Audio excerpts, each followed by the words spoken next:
This is a Pulp archive recording. All public Pulp archive recordings are licensed under Creative Commons. For more information or to support us, please visit patreon.com/pulparchive. This episode was prepared by Soul and narrated by Goodman, the digital narrator. Pink Ears by Murray Leinster. The Black Mask, April 1922. This episode contains period-typical depictions of crime, violence, and mild profanity. Listener discretion is advised. The Stratford is a hotel for men only and has the air of quiet seclusion that usually is associated with a conservative club. The lobby is small and far from ornate, the smoking room is large and comfortable, the dining room is low-ceilinged and quaint, a place where one can smoke comfortably, and the kitchen produces viands that are worth a special trip to taste. Altogether, the Stratford is a place for those who want comfort, quiet, and the best of everything. James Craig, from his air of well-being, had enjoyed it to the full. An hour before, he had arisen from his table with that sensation of internal comfort that can come only from a well-ordered and well-cooked meal. He had chosen a cigar with discrimination and lighted it with care. He had spent possibly 20 minutes or more in the smoking room idling over his newspaper in comfortable repletion, and then had scribbled a note at a writing desk. With the methodical air of one to whom life is an excuse for the perpetration of systematic actions, he drew out a small notebook and extracted a stamp. He affixed the stamp and made a note in the book. It read, "Postage $2. The note was just beneath three others. Dinner, $3.45. Tip, $25. Cigar, $25. He reached toward a button to summon a bellboy, and then changed his mind. It was almost possible to read his thoughts by his actions. He glanced out of the window nearby and saw the last golden rays of the evening sun striking upon street and passers-by. One who watched him would have guessed at his mental processes so. "I'll have a bellboy mail this. No, this is a beautiful day. A walk after dinner will do me good. I'll stroll out and mail it, or stroll out anyway." He tucked the envelope carefully in his pocket, rose, and sauntered out of the doorway. He moved slowly, carelessly, idling with the relish of a man who finds little time to idle. He was gone for less than 10 minutes altogether when he came back in the door and passed through the lobby. His expression had grown subtly more content. The 10 minutes' exercise had shaken down his dinner. His cigar had proved all that the brand warranted, and he was at peace with the world. As he made his way into the elevator, he was even humming a little. "3," he commented as the car shot upward. "By the way, is there a good show in town tonight?" "Yes, readin' so." "Day usual is." Made axe at the desk. The elevator door clanged open at the third floor, and he went out. The elevator boy saw him fitting a key into the lock of his room. He was still humming. The elevator door shut, and the cage dropped to the lobby floor again. "Gosh," said the elevator boy to his confrere, the chief bellhop. "Dem travelin'. Men show, has it easy to goes to de shows, and just charges it in de expense account. Wybatu towed out half a pint. Dis gentleman in 380 looks like he mought be entrusted." The chief bellhop rose. "Bress God fo prohibition," he commented piously. "Ef 'twasn't fo de law, us hotel help would have live on our tips." He sauntered into a small private closet, and a little later stepped briskly up the stairs. It was certainly not more than 2 minutes from the time the elevator boy saw Craig unlock the door, humming a little, to the time the bellhop knocked softly. But where the elevator boy carried away an impression of carefree contentment and casual cheer, the bellhop straightened involuntarily when he heard a voice from within. "Come in!" The voice was a harsh croak, a rasping gasp, metallic and unhuman.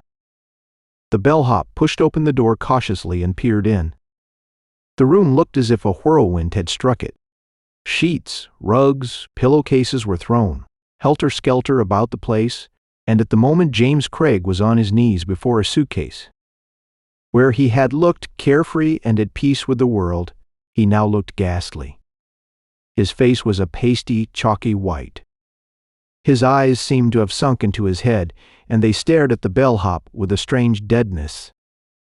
"I've been robbed," he croaked harshly. "I've been robbed." The bellhop ducked instinctively. "Bless God," he gasped. "Don't mean it." A choked sob burst from the throat of the chalky-faced man. "I've been robbed," he repeated in a certain strange calm. Then he sobbed again, his whole body writhing with the sound. "My God, $80,000! The bellhop jumped a foot in the air at mention of that sum and departed swiftly.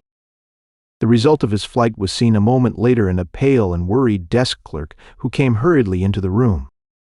Craig was moving dumbly about, looking hopelessly here, there, everywhere.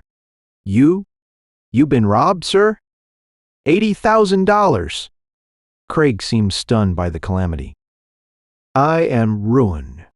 Ruined. $80,000. He sat down suddenly in a chair and stared before him with lack-luster eyes. The desk clerk, alarmed as he was for the reputation of the house, could not but feel sympathy for the man who had changed so absolutely in so few minutes. His very lips were gray. His eyes seemed to have retreated deep into his skull. His voice was a pitiable parody of a living man's voice. "It was dead, harsh, lifeless, carrying bonds from New Orleans to New York," he said dully. "Nobody knew I had 'em. Can't sleep on trains and stopped over here to have a night's rest. I went out for dinner. The bonds are gone. I'll send for the police," the desk clerk assured him. "We've a splendid detective force here. If anybody could find them, Jameson can." Craig's fingers unclenched, and he automatically began to look through the articles in his suitcase again, in the utterly forlorn hope that he might yet be mistaken and might yet find the bonds. $80,000, he said apathetically. "I'm ruined.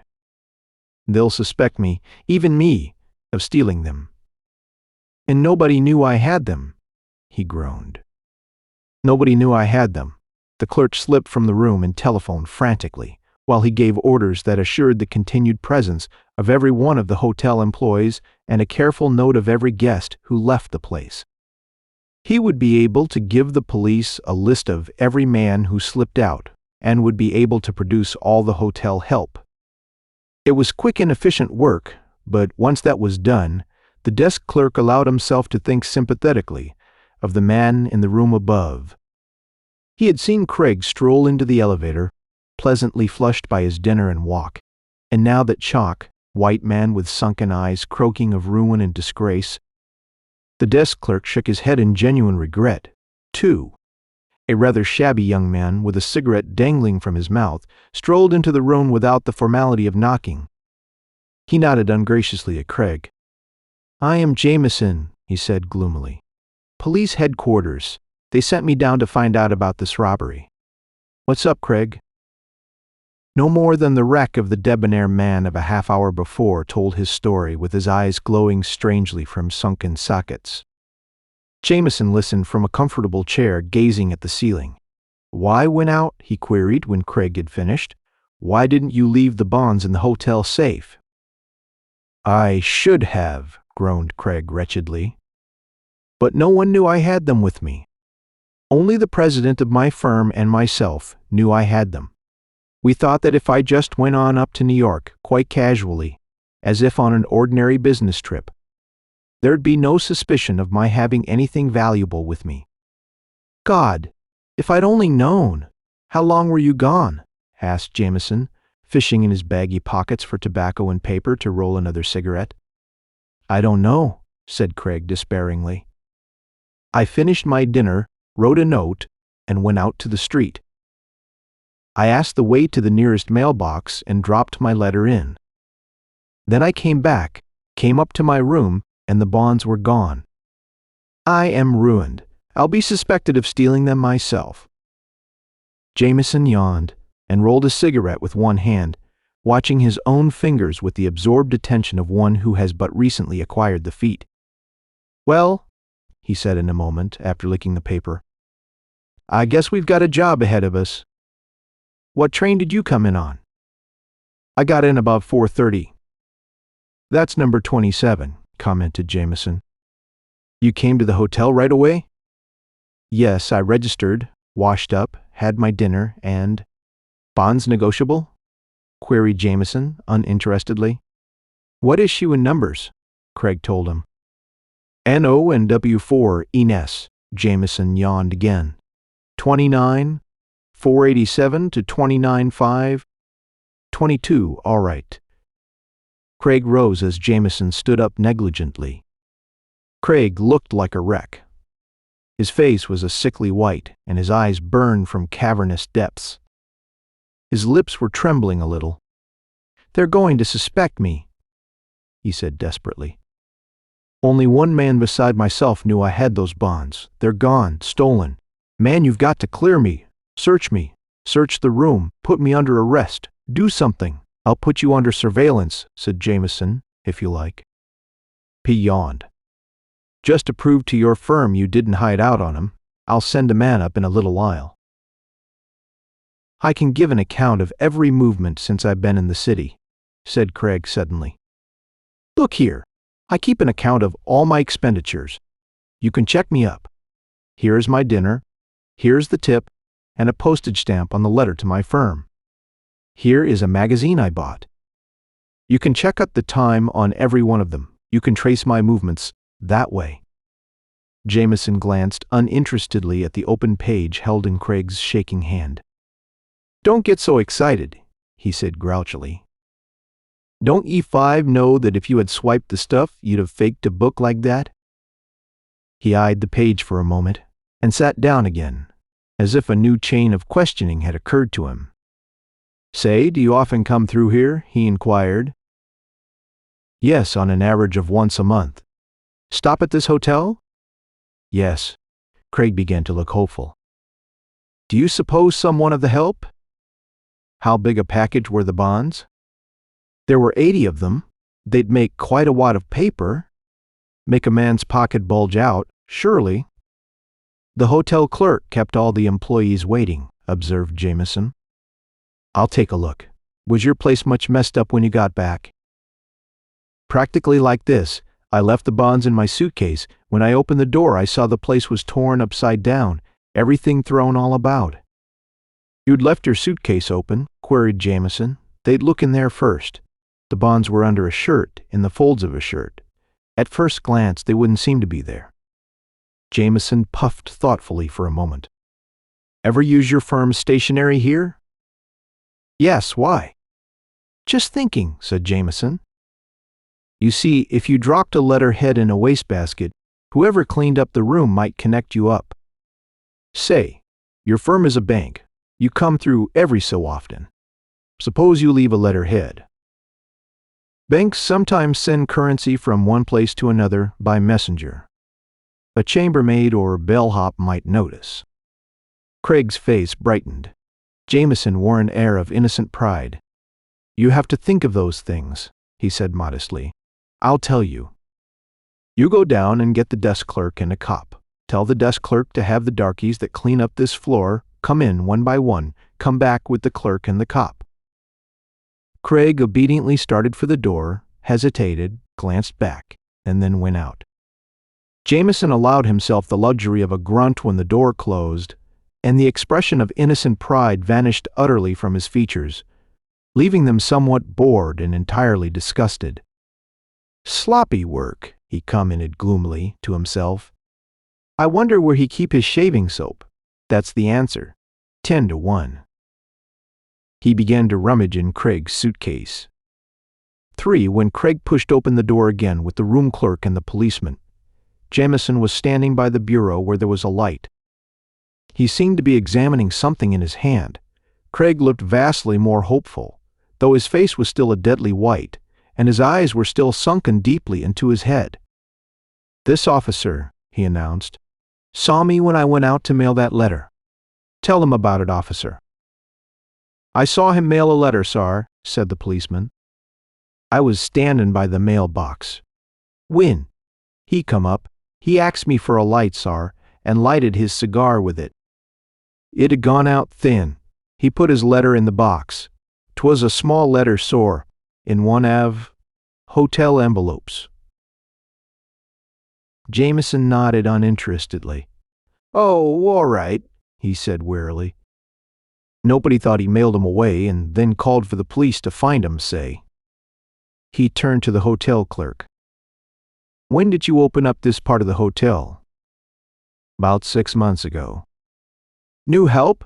queried Jameson. He sank into a chair and yawned. "Partly," said the clerk. "The chambermaid's been here a long time. The cleaner for this floor is Sam Whitehouse. You know him, I think? He's a pretty good man. Been fined a couple of times for shooting crap, but that's all." Jameson sat up. "Sam Whitehouse," he said with more energy than he had displayed before. "Why didn't you say so before? Look here."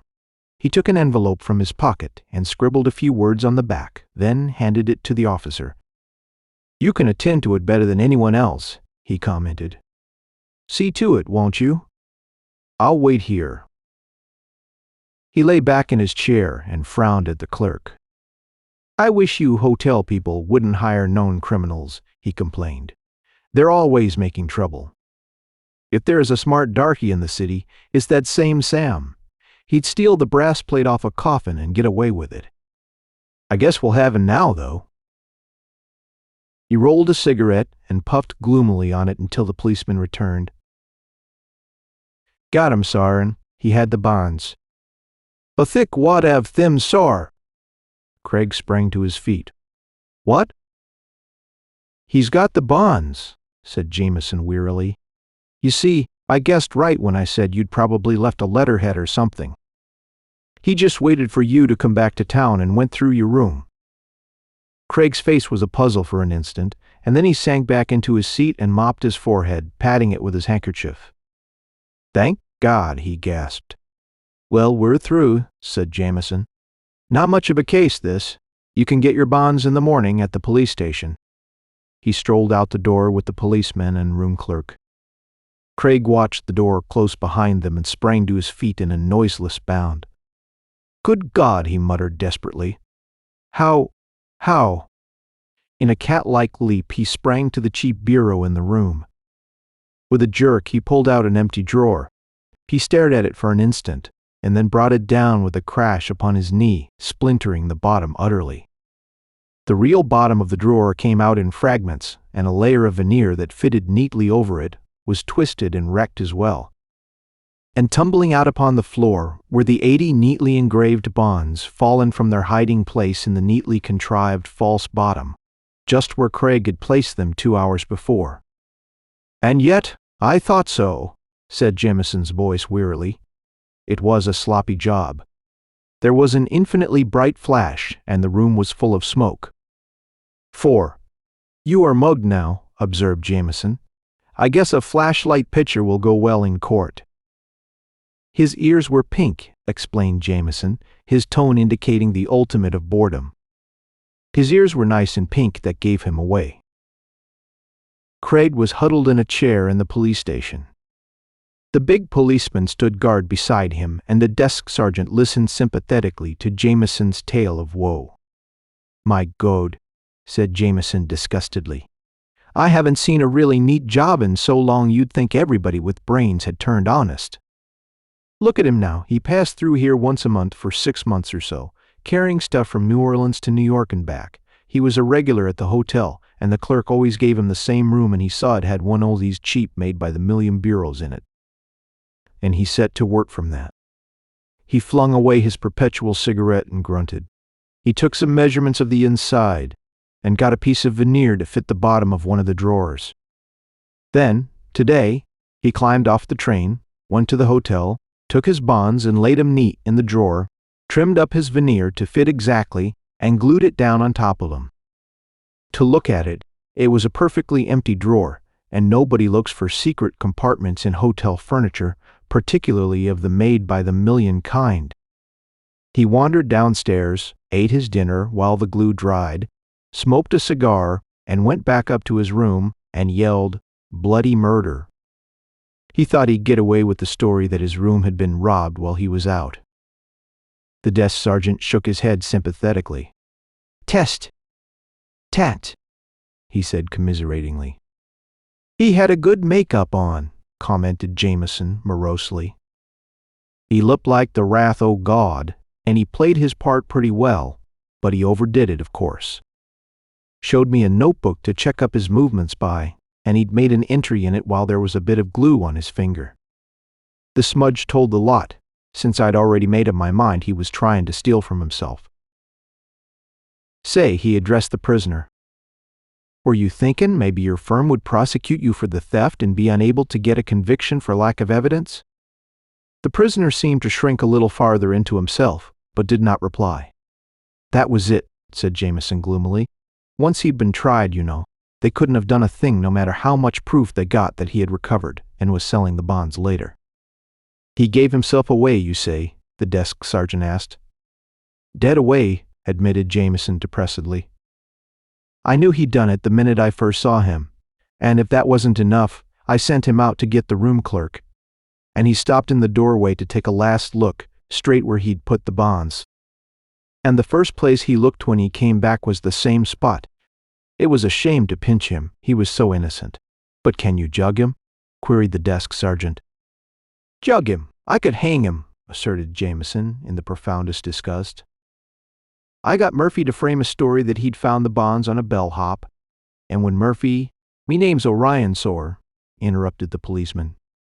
When Orion sprang the plant and we went out, Craig went straight to look at the bonds and make sure they were safe.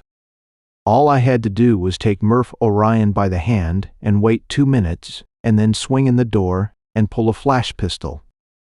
I had Craig neatly mugged with the bonds in his hands. Could I jug him, I ask you? You could, agreed the desk sergeant.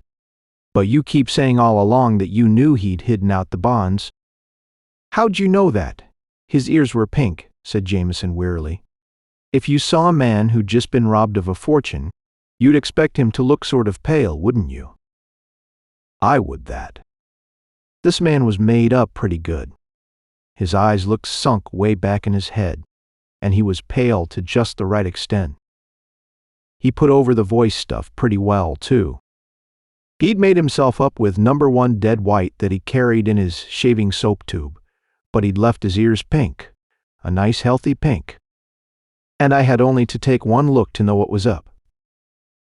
'Twas careless, said the desk sergeant. Careless. It was criminal. Jameson seemed to be mourning over the decay of crime. I haven't had a real good case in a coon's age. Crooks haven't got brains anymore. And he shook his head in the most abysmal gloom. End of Pink Ears by Murray Leinster. Thank you so much for hanging out today. My name is Saul, and this is the Pulp Archive.